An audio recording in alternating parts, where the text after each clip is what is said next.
Mesdames, Messieurs, bonsoir et bienvenue à cette session d'information sur la télévision La Bari, les titres de ce journal.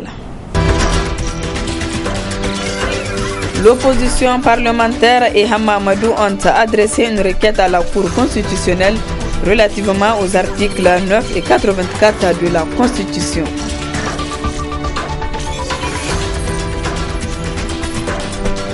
Arrêt de travail dans le secteur de la santé à l'appel du syndicat unique de la santé et de l'action sociale, la SUSAS, pour exiger toujours du gouvernement le paiement des incidences financières. Mesdames, Messieurs, une fois de plus, bonsoir. La Cour constitutionnelle a une fois de plus été saisie par rapport à la situation qui prévaut à l'Assemblée nationale. L'opposition et Hamamadou ont adressé une requête à la Cour relativement aux articles 9 et 84 de la Constitution de la 7e République. Détail avec Hassan Saleh Mustafa. Blocage à l'Assemblée nationale. La Cour constitutionnelle vient d'être de nouveau saisie après la requête introduite à la Cour par un groupe de 17 députés de la majorité relativement à l'application des dispositions de l'article 89 qui disent que le bureau de l'Assemblée nationale doit refléter la configuration politique de cette institution. L'opposition et Hama Amadou viennent pour leur part d'adresser une requête aussi à la Cour constitutionnelle afin de se prononcer par arrêt en application des principes de la démocratie pluraliste et de l'alternance démocratique tels qu'énoncés dans le bloc constitutionnel, notamment dans le préambule et le corps de la Constitution du 25 novembre 2010 sur la conformité à l'esprit et à la lettre de la Constitution, du soutien manifeste à la majorité parlementaire et au pouvoir affiché par des députés de l'opposition. Les signataires de la présente requête ont saisi la Cour par rapport à deux articles de la Constitution.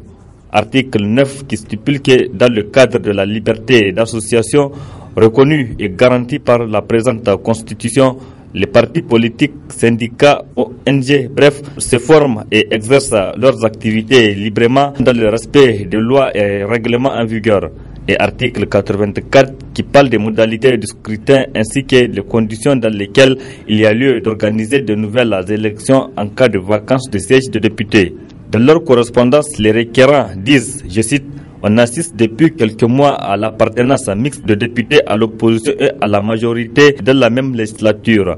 C'est ce qui crée une confusion préjudiciable au bon fonctionnement de nos institutions. Fin de citation. C'est sur ces aspects donc que les députés de l'opposition et Hama Amadou voudraient que la Cour se prononce. En attendant, les travaux sont toujours aux arrêts à la deuxième institution du pays et pour combien de temps? Ce qu'il faut retenir ici, la solution au problème à l'Assemblée nationale n'est pas juridique, mais plutôt politique, selon plusieurs intervenants de l'hémicycle lors des débats.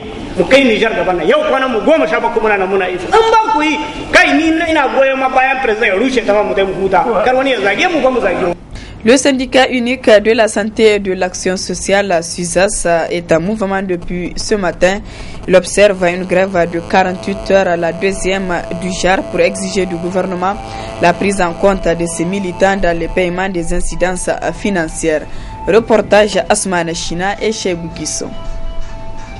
Les activités ont tourné au ralenti dans les centres de santé du Niger en cette journée du mardi 6 mai 2014, premier jour de la deuxième grève de 48 heures qu'observe le syndicat unique de la santé et de l'action sociale SUSAS pour exiger du gouvernement le paiement des incidences financières à ses militants. Les raisons, c'est le non-paiement des incidences financières liées aux avancements, qui sont liés aux prestations familiales, qui sont liés au reclassement, et un gros lot aussi qui est le rappel sur salaire.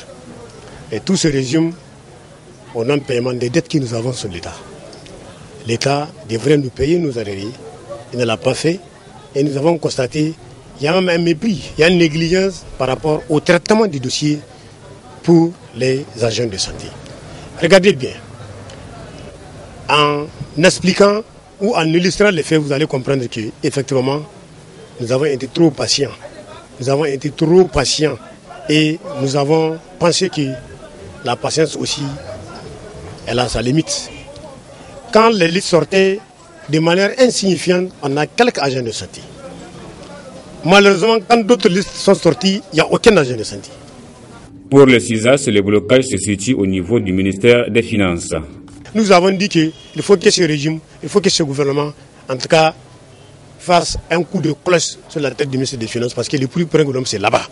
Si le ministère de la Santé publique, en sa disponibilité, s'il a les mécanismes aujourd'hui, à travers le ministère de la Santé, de nous payer, de sa disponibilité qu'on a comprise, il allait nous payer. Mais malheureusement, il faut que le gouvernement se dise que c'est une relation, en tout cas, connexe, qui va faire en sorte que nos solutions soient résolues. Tant que ça n'a pas été fait, wallahi, les militants sont prêts, les militants sont engagés, et il y en a d'autres même qui demandent qu'on soit plus drastique que ce mécanisme de grève que nous sommes en train de faire. Nous avons écrit au ministère de la Santé publique par 2 fois pour qu'on arrête le mécanisme conformément à l'ordonnance 96 qui dit que le service minimum doit être arrêté de manière conjointe entre l'emploi et l'employé. Nous pensons que nous l'avons écrit. Si on n'arrive pas à nous répondre à nos 2 lettres, nous avons un mécanisme de nous fixer nos normes. Parce que nous sommes un syndicat, nous allons nous fixer nos normes pour que les camarades puissent bien comprendre quelle orientation on les donne. Le CISAS s'est dit déterminé à poursuivre ce mouvement de grève en cas de non-satisfaction, car la lutte est le seul moyen de revendiquer ses droits.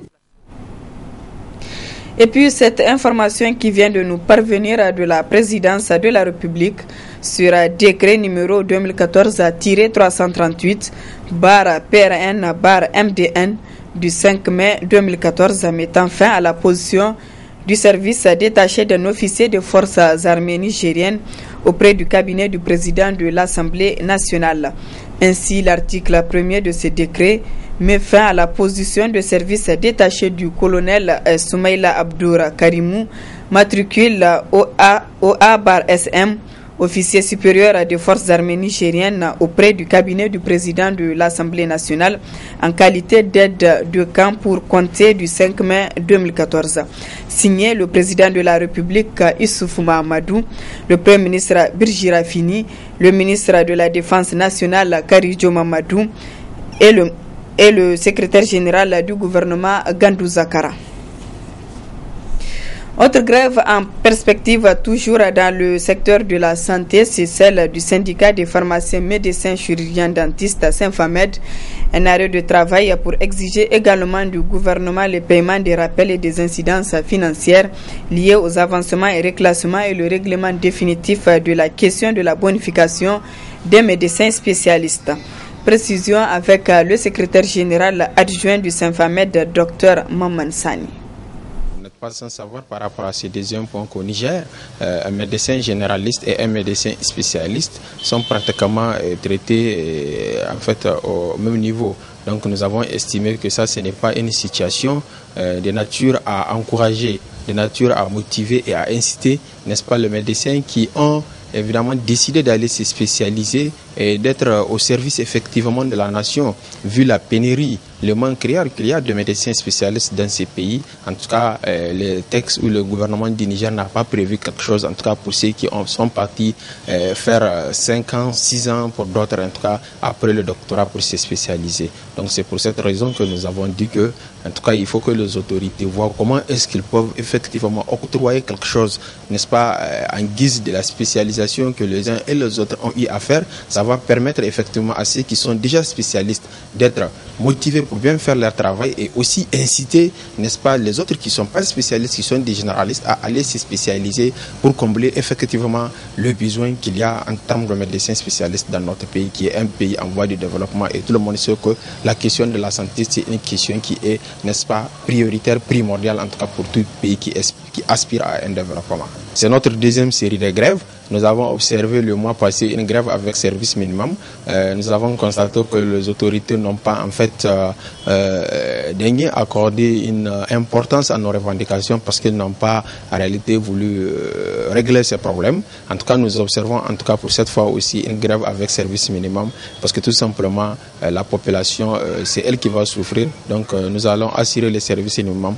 Tout ce qu'il y aura comme urgence, en tout cas tout celui qui va se rendre dans un service de santé, il va avoir quelqu'un qui va prendre en charge les urgences et tout ce que le médecin, en fait, le médecin va juger effectivement d'urgent et qui peut être pris par le cadre du service minimum. Nous sommes décidés à faire aboutir nos revendications qui nous estimons qu'elles sont justes et légitimes.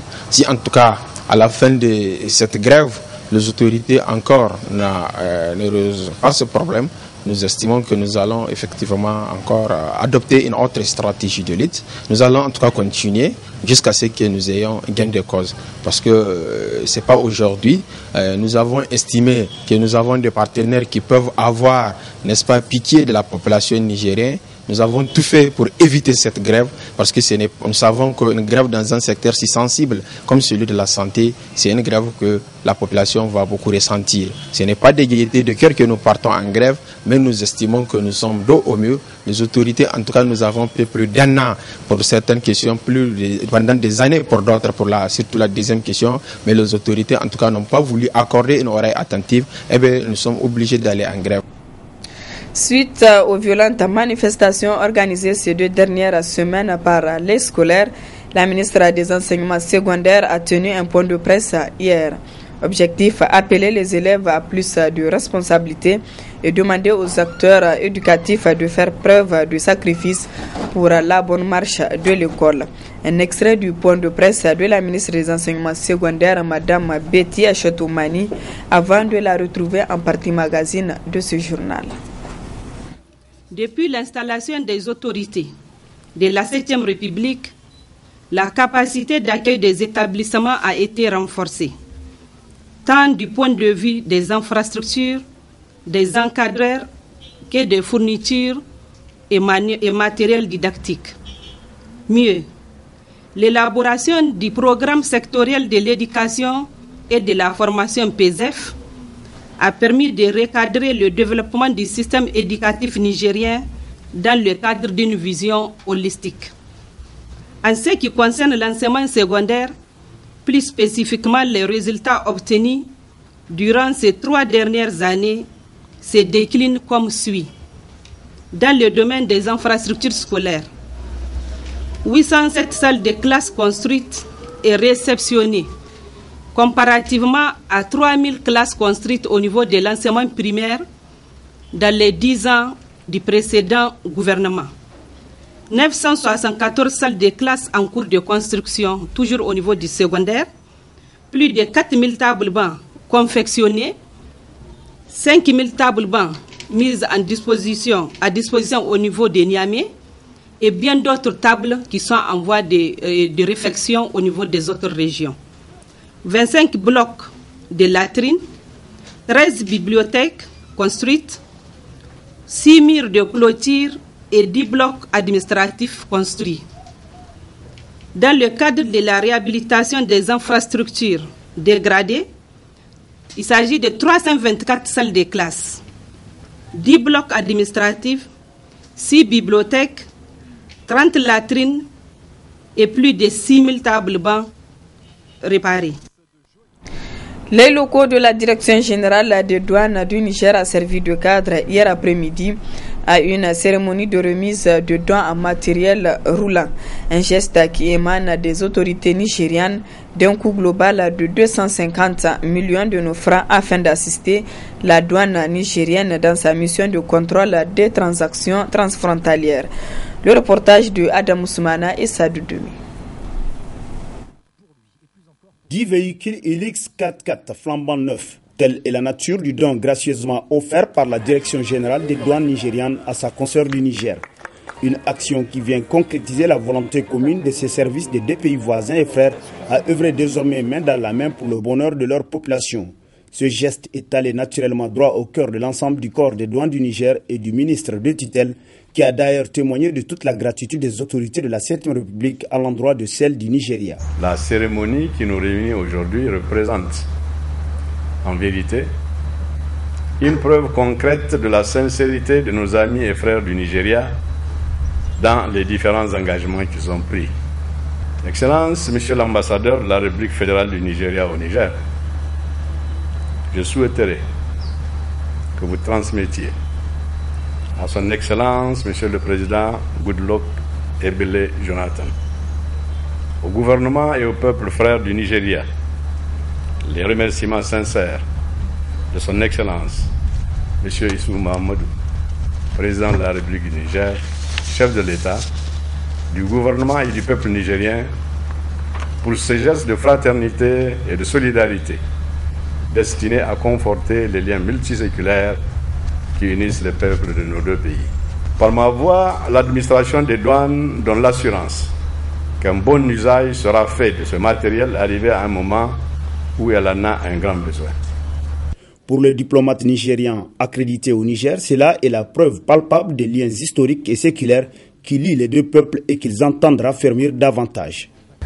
These two important services are working hand in hand. Ces deux services importants travaillent main dans la main. And collaborating with each other. Et collaborent ensemble. In different areas. Dans différents domaines.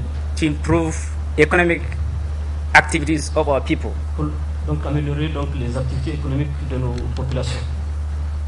Particularly at various spots along our 1,500 km long border. Particulièrement donc tout au long de notre longue frontière de près de 1500 km. In order to demonstrate these collaborations, donc en vue de démontrer cette collaboration between our two sisterly countries, entre donc nos deux pays frères, and services, les services, the Nigeria Customs Service, les services des douanes du Nigeria, has decided to contribute 10 vehicles. Ont décidé donc de contribuer as an assistance avec donc 10 véhicules to the Nigerian Customs Service. Au service des douanes du Niger. The vehicles are already here, as you can see. Ces véhicules donc sont déjà là, comme vous pouvez le constater. An additional ambulance for the use of Customs Hospital in Niamey is on its way to be here very soon. Et donc il y aura aussi une ambulance pour le centre médical de la Direction générale des douanes, donc très bientôt. Ce don intervient près d'une semaine après la première rencontre bilatérale entre les administrations douanières des deux pays qui ont décidé de s'assister mutuellement. Ainsi, la présente cérémonie augure d'une coopération fructueuse entre un même corps de pays partageant quasiment le même destin et plus que jamais déterminés à conjuguer leurs efforts, comme en témoigne la présence d'une délégation de la Direction générale des douanes nigériennes. Le centre culturel franco-nigérien Jean Rouch de Niamey a animé ce matin une conférence de presse pour présenter au public nigérien les activités phares qui sont inscrites dans son programme pour les mois de mai et juin 2014. Le compte-rendu de Michel Deji et Aboubakar Souley. Samedi 10 mai à 20h30, Franco-Nabisso. CAF La Gaffe, le samedi 31 mai. Un rappeur que l'on ne présente plus, qui a commencé à travailler au sein du groupe Guillotine et qui maintenant vole de ses propres ailes. Il vient nous présenter son nouvel album, Loco Choto, l'heure a sonné. C'est un programme riche et varié qui est prévu pour ces 2 mois marquant la fin de l'année scolaire et académique et des activités culturelles et artistiques au CCFN Jean Rouch de Niamey. Une programmation dans laquelle plusieurs artistes de grande renommée, hommes de culture et éminents conférenciers seront au rendez-vous pour partager leurs talents avec le grand public. C'est pourquoi on reste accro aux choses de ces... On se bat tous pour engranger des millions. Il y a des conférences, des concerts, des tournées régionales, des expositions notamment sur l'architecture en terre. Et d'ailleurs, je pense qu'il vous a tous conviés à revenir jeudi matin pour une nouvelle conférence de presse sur cette thématique. Voilà, et puis également toute la programmation mensuelle, des débats d'idées, de la programmation pour la jeunesse, pour les enfants également. Il y a quelques rendez-vous qui commencent à arriver là dès samedi prochain sur des grands concerts, mais également des conférences. Demain soir, il y aura une grande conférence sur les Afriques cobayes qui va être présentée par une sociologue qui connaît bien l'Afrique. Voilà, le public nigérien, il est très très varié, très divers, et je crois que nous on l'attend ici au théâtre de plein air que vous connaissez également au Grand Auditorium. Pour ce programme bimestriel, le CCFN a également prévu des thématiques sur les droits perdus des travailleurs du Niger, les droits des réfugiés, les problèmes de corruption en Afrique noire, des romans et plusieurs œuvres cinématographiques à découvrir. Nous arrivons à présent à la partie magazine de ce journal consacré au point de presse de la ministre des Enseignements secondaires relativement à la situation scolaire au niveau du secondaire perturbée ces 2 dernières semaines par des manifestations des scolaires de la région de Niamey qui revendiquaient l'amélioration des conditions d'études. Madame Betty Aïchatou Oumani, très bonne réception.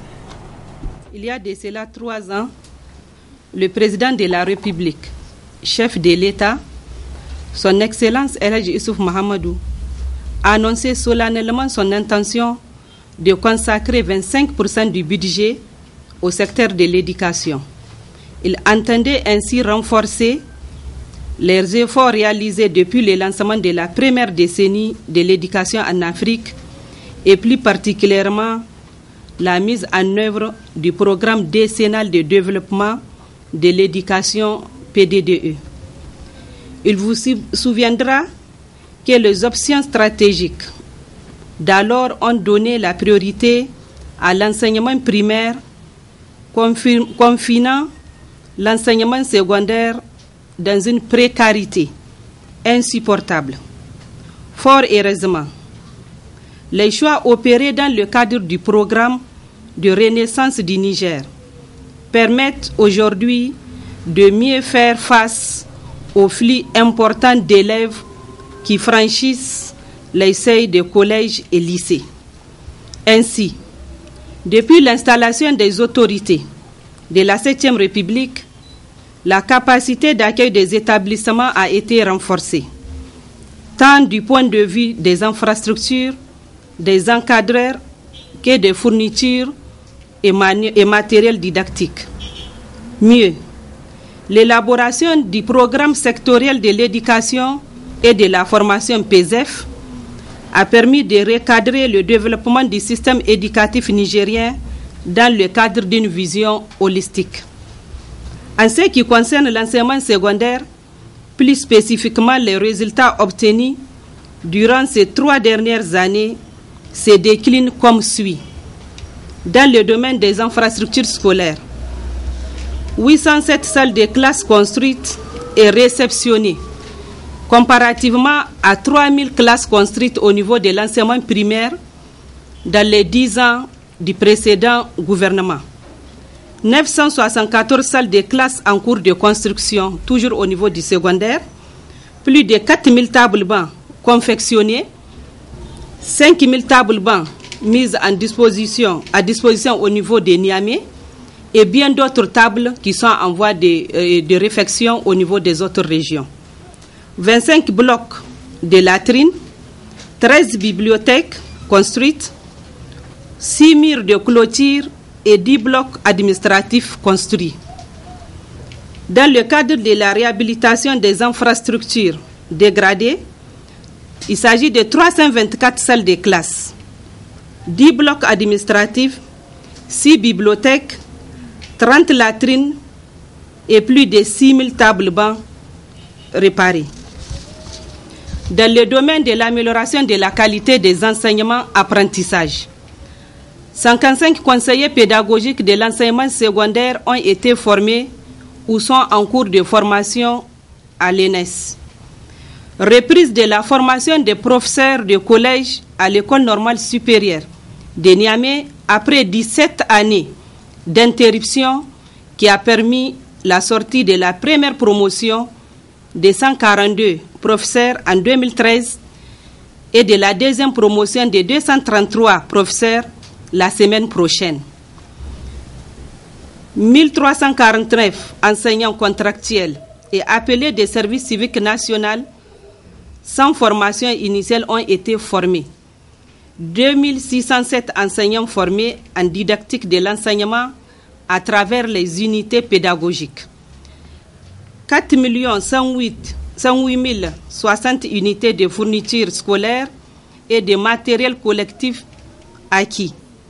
115 800 manuels divers du secondaire acquis, dont 72 000 manuels d'arabe, 75 000 manuels de mathématiques de niveau 4e et 3e, 32 véhicules 4x4 ont été acquis également et mis à la disposition des structures d'encadrement.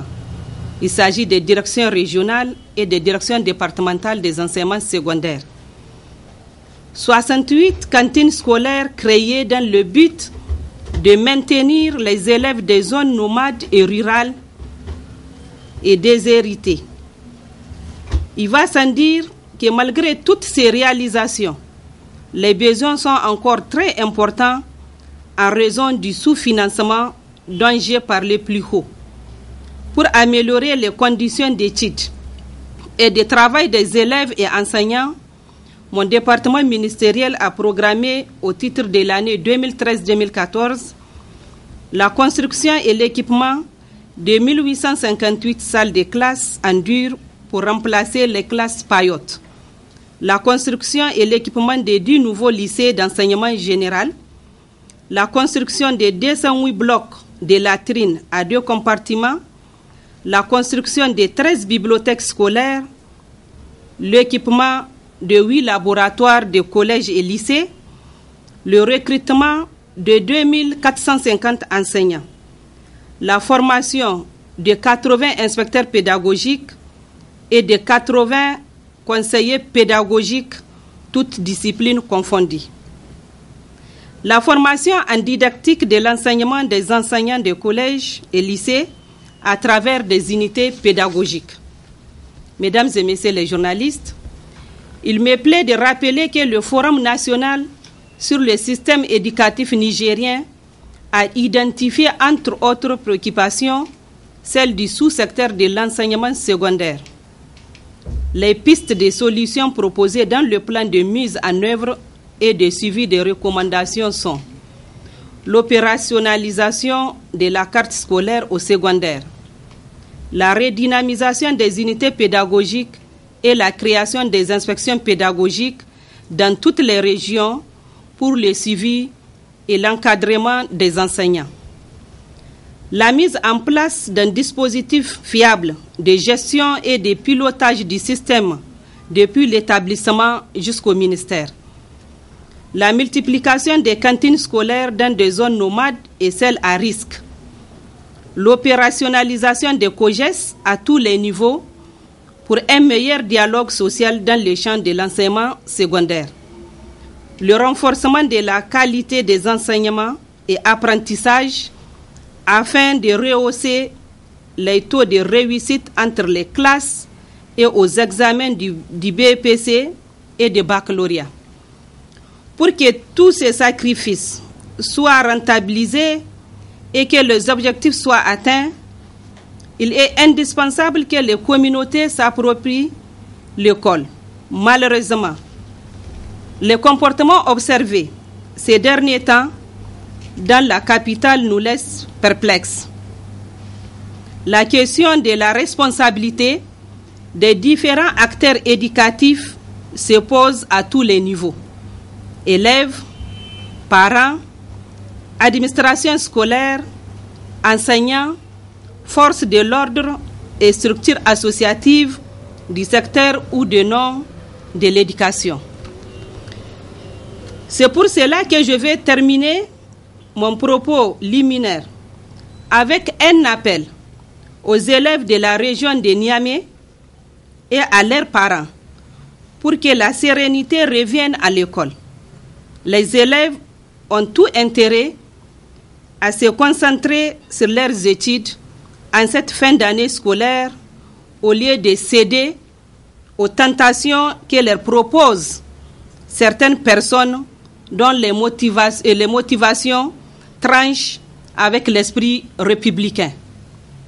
Je renouvelle enfin mes engagements aux enseignants pour accompagner les élèves en cette fin d'année scolaire pour que les sacrifices des uns et des autres ne soient pas vains.